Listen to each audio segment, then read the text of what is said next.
Para empezar, les diré que cuando Felipe me pidió que hiciera un TED sobre educación, yo le dije, esto no va a ser una buena idea, ¿eh?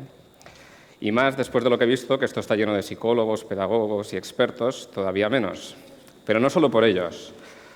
Todos los que estamos aquí, por el hecho de ser de Andorra o de España o no sé dónde vienen, todos hemos disfrutado de una educación. Todos hemos ido al colegio, la mayoría de nosotros hemos ido a la universidad, con lo cual todo el mundo tenemos experiencias, tenemos opiniones y cualquier cosa que yo diga aquí va a ser discutida. Ya pensaba que sería mejor haber elegido algún tema más raro, yo que sé, hablar de neurotransmisores parasimpáticos en la edad contemporánea o algo que nadie entendiera y que yo tampoco entendiera. Pero no, me dijeron, tienes que hablar de educación. Bien, yo debo decir que me dedico a la educación, ahora acabo de cumplir 40 años, pues durante 40 años. Cuando nací me empezaron a educar y a los 3 años ya empecé a ir al colegio y todavía no he salido de la universidad. Yo nací en una familia que pudieron pagarme los estudios. Yo era hijo de maestros, y no sé si aquí hay algún hijo de maestro, pero no sé si saben qué significaba ser hijo de maestro, al menos antes. Ser hijo de maestro teníamos que dar ejemplo a los demás. Teníamos que ser los buenos estudiantes de la clase, los ejemplos, los niños modelo. Y yo la verdad que lo cumplí. Yo era un buen estudiante. Y ahora con 40, pues no me avergüenza mucho decirlo, pero esto con 7 años no era tan fácil. Porque buen estudiante, pues tus amigos te llamaban, no, este es el listo de la clase, pero el resto de la clase te llamaban empollón. Y empollón es una palabra fea, la mires por donde la mires. Entonces yo me di cuenta que la inteligencia pues es valorada de manera diferente en función de quién, ¿no? Con tus compañeros, pues quizá la inteligencia de los estudios no es lo más valorado, en cambio sí que es driblar con la pelota a tus compañeros. Eso era muy importante. Pero en cambio la familia estaba muy orgullosa de ti. Y entonces, cuando yo acabé la carrera, fui muy contento a mis padres y les digo, papás, he acabado la carrera. Y entonces mi padre, esto es la primera vez que lo cuento en público, entonces mi padre me mira con aquellos ojos y aquella autoridad de una persona que te ha estado pagando la carrera durante 5 años en un sitio diferente donde tú vives, es decir, alojamiento y matrículas, y me dice, ¿y tú qué sabes hacer? Y yo, ¿cómo que yo sé hacer? Yo he acabado ingeniero de telecomunicaciones, yo sé diseñar microelectrónica, sé hacer sistemas de radio, sistemas de televisión, sé montar un estudio de grabación de música. ¿Cómo que qué sé hacer? Me dice, tú solo sabes hacer exámenes. Lo haces muy bien, nos lo ha demostrado, pero tú no sabes hacer otra cosa que hacer exámenes. Es decir, yo me tiré en Barcelona 5 años estudiando como un animal, yendo al laboratorio por el día y por la noche, porque incluso robé la llave del laboratorio, y aquí hay alguno que sabe que robábamos llaves del laboratorio para poderlo hacerlo por la noche, que estaba en una habitación de residencia casi sin luz, sin fines de semana, sin vida social durante 5 años, y mi padre me dice que no sé hacer nada más que hacer exámenes. Y no iba tan desencaminado. Es decir, durante toda mi vida, yo lo que había vivido son clases y exámenes, con lo cual lo que sabía hacer era dar clase y hacer exámenes. Por suerte fui profesor, con lo cual me dediqué a lo que sabía hacer. ¿Y qué quería decir mi padre, que era maestro, con todo eso? Pues bueno, yo había desarrollado una inteligencia, unas estrategias para moverme en el mundo en el que yo estaba, el de las clases y el de los exámenes. Y no para otras cosas aún. Y esto nos lleva a pensar que la inteligencia es cierto que nacemos con ella. Y ya lo han dicho, ¿no? Cada uno nacemos con unos talentos. Los animales también lo hacen. Todos nacemos con una cierta intuición que nos viene genéticamente, ¿no? En el ADN por millones y millones de generaciones. Yo este verano me hacía mucha gracia, vi un reportaje de animales en Kamchatka y veía que un osezno, nada más al nacer, iba al río, veía un salmón, lo pescaba y se lo comía. Y no tenía que decirle a la osa madre, no, osezno, tienes que comer salmón para hacerte mayor, es que no me gusta. No, el osezno lo hace porque lo sabe hacer y ya está. Con eso, es cierto que todos tenemos unas habilidades naturales, pero incluso culturalmente no todos pensamos de la misma manera respecto a la construcción de la inteligencia. Y hace poco salió, a 6 meses, un estudio norteamericano que me cautivó. En aquel estudio habían diferenciado los estudiantes norteamericanos de origen europeo y los de origen asiático. Y los estudiantes de origen europeo pensaban que la inteligencia, entendida como habilidad cognitiva, se nacía con ella y lo único que podías hacer es jugar con la destreza que te ha tocado durante el resto de tu vida. En cambio, los asiáticos tenían una cultura del esfuerzo donde pensaban que la inteligencia se construía mediante él, mediante el esfuerzo. No hace falta que les diga cuál de los dos grupos trabajaba más y también cuál de los dos traía mejores resultados académicos. Por tanto, se haga o se nazca, es verdad que nacemos con una cierta inteligencia, pero cuanto más la trabajamos, más vamos a destacar con ella. Y este informe a mí me recordó una cena que tuve personalmente con el profesor Roger Schank, con el que he colaborado. El profesor Roger Schank es uno de los gurús del aprendizaje del mundo. Y en una cena donde se suponía que yo me tenía que ir a Estados Unidos a estudiar un máster de negocios digitales, pero con su metodología, una metodología por escenarios, sin temarios, él me dijo al acabar la cena: Luis, when you'll finish the master, you'll become smarter. Yo obviamente pensé que mi inglés no me daba para entender aquello. Digo, smarter, más elegante, no creo, más inteligente, tampoco me cuadraba.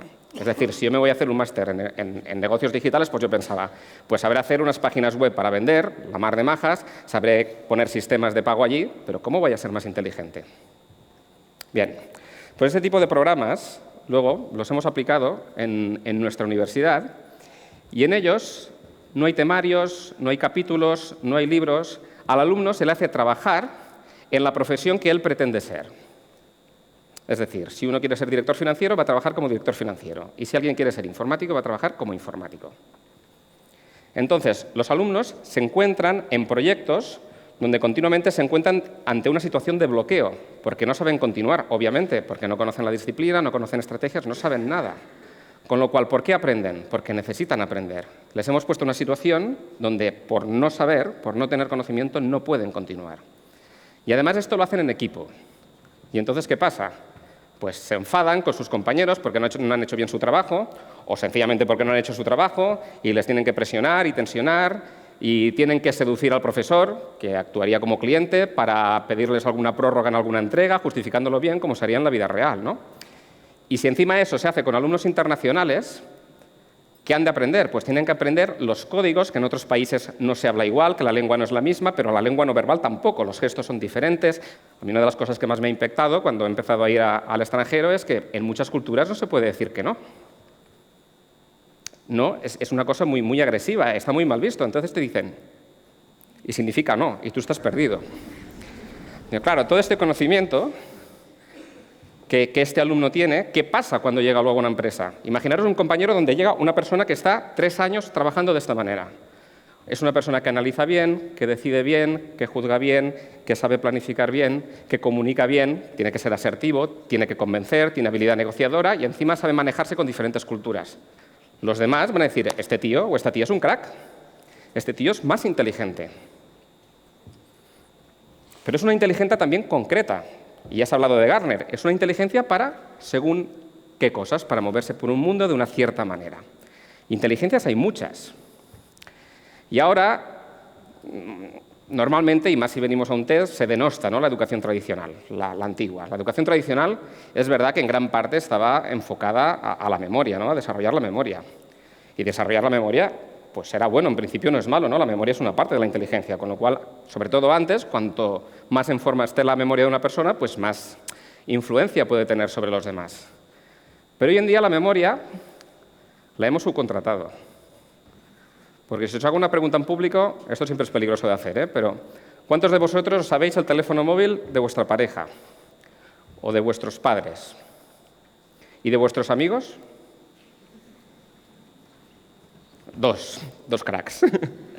Cuando yo era pequeño y iba a la escuela, yo me sabía el teléfono de todos mis compañeros de clase y sus 2 apellidos. Yo no me sé ningún teléfono móvil nuevo que me dan desde hace 7 años. ¿Por qué? Porque mi inteligencia le ha pasado a un cacharro que yo llevo siempre conmigo, que es este. Con lo cual yo no tengo ninguna necesidad de aprender. Explícaselo a un niño de 8 años que tiene que aprenderse un teléfono. Os va a decir, pero papá, ¿qué pasa? No tiene ningún sentido. Y eso no pasa solo con el móvil. Pensad, por ejemplo, si tenéis que ir, decimos, venga, nos vamos de aquí, desde Andorra hasta, yo qué sé, hasta La Rioja, en coche. ¿Qué haríais la mayoría de vosotros? Subís al coche, GPS, Logroño, para allá. Ahora pensad, dentro de un mes, decimos, no, vamos a volver todos a Logroño. ¿Cuántos sabríais volver sin GPS? Una persona. Lo normal es que no supiéramos volver, porque no hemos aprendido el camino. ¿Nos hemos vuelto tontos de repente? Antes nos orientábamos. Y yo no sé, ahora está muy de moda ir a correr. Ahora se llaman runners. Yo no corro, gracias a Dios. Pero yo veo a la gente correr y todo el mundo va con una cosa aquí. ¿Lo habéis visto? Y esta cosa yo no lo sé muy bien, pero me imagino que debe medir sus pulsaciones, la respiración, los pasos que dan por minuto. Te debe decir, para, que te va a coger un infarto. Es decir, cada vez más estamos subcontratando, externalizando nuestra inteligencia a las cosas. Vivimos en un mundo de la inteligencia de las cosas, no solo la nuestra. Y de hecho, esto va a más. O sea, imaginaros dentro de nada, mañana no, pasado mañana, ¿cómo vamos a ir? Con el teléfono, con el iPad, con el GPS, con las Google Glass, con la ropa inteligente, con los wearables. Y ya no somos humanos, tenemos cyborgs ahora. Estamos llenos de cosas. Los objetos piensan por nosotros. Entonces, en este entorno, ¿cómo va a ser útil la educación que hemos recibido hasta ahora? Si continuamos trabajando igual, vamos a crear inteligencias inútiles, inadaptadas para el mundo que nos rodea. Y alguien puede decir, bueno, ¿y qué te va a pasar si te vas a una isla desierta? De acuerdo. No tendré GPS y me perderé, pero no estamos formando a la gente para que vayan a islas desiertas. Entonces, eso nos lleva a pensar que necesitamos una continua reforma de la educación. Y gracias a Dios tenemos a los políticos. Porque lo que pasa siempre es que cada vez que hay un partido nuevo hace una reforma educativa, ¿verdad? Lo que no tengo tan claro es si lo hace para solucionar esto de lo que estamos hablando. Entonces, lo que quiero decir es que diferentes metodologías educativas nos dan inteligencias diferentes en función de lo que hagamos. Antes memorística, ahora quizá más relacional. Yo hace unos 15 años que me dedico a la tecnología para la educación.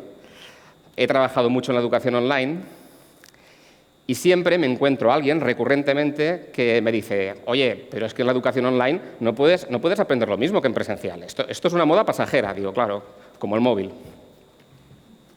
Evidentemente que la educación online, que hay muchas, no es lo mismo que la educación presencial.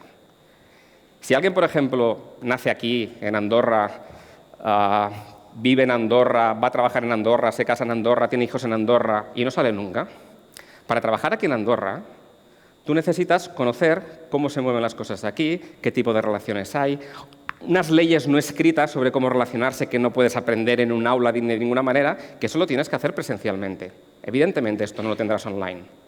Pero ¿qué pasa si tú quieres negociar con alguien que está en la otra punta del planeta? ¿Qué pasa si tú quieres hacer una venta para tu empresa a un empresario japonés que está en el otro lado? Pues tendrás que saber cómo se expresa, lenguaje verbal y no verbal, cómo gestionar los acuerdos, qué tecnología utilizar, cómo poder negociar mediante la tecnología. Y aquí está la educación online. Con lo cual, metodologías diferentes, disciplinas diferentes, nos crean esquemas mentales diferentes y nos crean habilidades e inteligencias diferentes. Y eso está bien, la diferenciación no es mala. De hecho, las escuelas históricamente tratan de diferenciarse unas y otras, aunque tratan de uniformizar sus alumnos entre ellos. Es decir, las escuelas intentan que los alumnos de un determinado sitio sean reconocibles. Por ejemplo, a nivel universitario, oye, pues un ingeniero de La Salle, o un MBA de SADE, o un abogado de Harvard, tienen patrones comunes. Pero si todo el mundo son iguales dentro de allí, ¿quién te va a contratar? Si tú eres igual que 100 personas más.